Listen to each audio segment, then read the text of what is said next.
ගියාද? අනේ නෑ දුව. මාත් මේ බස් එක යනකම් බලන්නේ. ඇයි දුව කළුවරට බයයිද? අනේ නෑ. මම කොහොමද හැමදාම මේ වෙලාවට අන්තිම බස් එක යනකම් මෙතන ඉන්නවා. අපි ඉතින් කළුවරට බය වෙලා වැඩක් නෑ දුව. බය වෙන්න ඕනි දවාලෙට තමයි. ඔව් ඇන්ටි.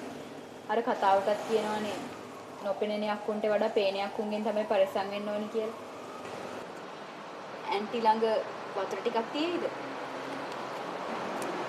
අනේ වතුර නෑ දුව.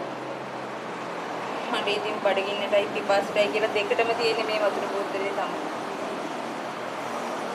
දුවට දීපහයි නේද? ඔව් ඇන්ටි. අපිට ඉතින් තියෙන ලොකුම ප්‍රශ්නේ බඩගින්නනේ. කමක් නෑ. තව ටික වෙලාවකින් බස් එකේ ඉන්න. දුව මේ දුර බැහැරක් ගිහින් එන ගමන්ද නැත්නම් රස්සාවකට ගිහින් එන ගමන්ද? දුර බැහැර රස්සාවකට ගිහින් එන ගමන් යන්නේ. රෑ වෙනකන් වැඩ නේද? ඔව් ඇන්ටි.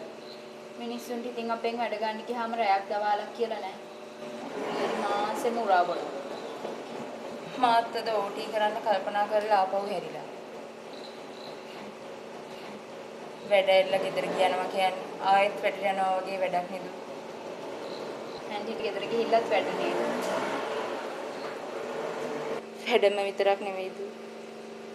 රැයට කෑව නැතා උදේට කන්නේ මොනවද කියලා කල්පනා කරන්න. දරුව බඩගින්නේ තියන්න බෑනේ.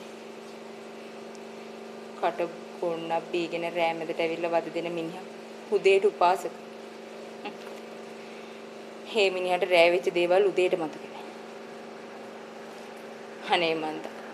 දුවට ඉතින් මේවා කියලා වැඩකුත් නැහැ. තේරෙන්නේ නැතුව ඇති මං කියන දේවල්. මම මේ විදින දුකේ අහවරයක් නැහැ.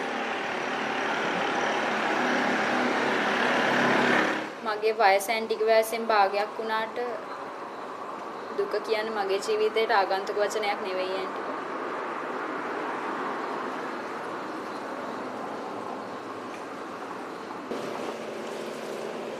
දුව කියනවා වගේ දුවගේ වයස මගේ වයසින් භාගයක් වුණා.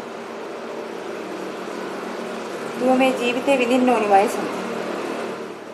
මගේ ජීවිතේ මම විඳපු සමහර දේවල් තියෙනවා ඇන්ටි. ඒව ගැන අදටත් මට හිතද්දි පුදුමාකාර වේදනාවක් දැනෙනවා. මගේ උපංගම්මත් මෙහි නෙවෙයි ඇන්ටි. මම මේ පළාතට ආවේ ජීවිතේ හොයාගෙන. ඉතින් දුව ළඟදී ගමේ හිම ගියේ නැද්ද?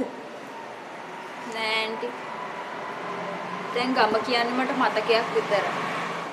භාගෙට හදපු ගෙදර වැඩ ටික ඉවර කරගන්නයි අම්මටයි මාටයි හොඳ අනාගතයක් හදන්නයි කියලා තාත්තා හමුදාවට ගියා. ඒත් ආපහු ආවේ සීල් කරපු පෙට්ටියට. එදා ඉඳන් අම්මයි මායි තනි වුණා. එතන ඉඳන් ජීවිතේ ගත කරන්න අපි නොවිදිනා දුක් විඳා. ඔන්න ඔය කාලේ තමයි අම්මගේ මගේ තනියට කියලා අම්මගේ අයියා අපේ ගෙදර නවතින්න ආවේ. මාව ඔඩොක්කුවේ තියාගෙන හුරතල් කරනවා දැකලා අම්මා හරියට සතුටු වුණා. හැබැයි අම්මා අදටත් දන්නේ නැහැ මේ මිනිහාගේ හේවණැල්ලත් මට කරදර කරා කියලා. එක දවසක් මම ඉස්කෝලේ ඇරිලා එද්දී අපේ මෙතන සිදු කොටියක් දාලා තිබුණා.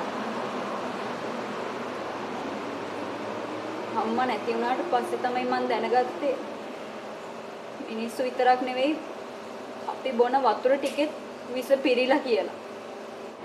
අම්මගේ මනගෙදර ආපු ඇන්ටි කෙනෙක් එක්ක තමයි මම මේ රස්සාවකට ආවේ. ඉතින් දුවට මේ උදව් කරාද? රස්සාවක් හම්බුණාද දුව? හේයත් මගේ අසරණ කමින් ප්‍රයෝජන ගත්තා විතරයි ඇන්ටි. අඩුම ගානේ මේ මගේ කීවෙනි රස්සාවද කියලාවත් මට මතක නැහැ.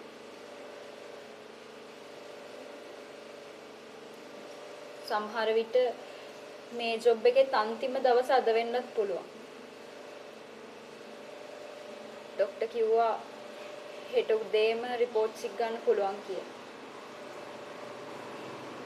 මොකද දුවේ රිපෝට් කතාව?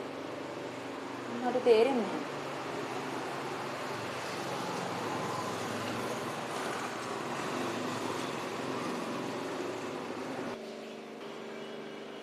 ඒක දිග කතාවක් එන්නේ. අන්න අන්තිම බස් එකේ නෝ. පියා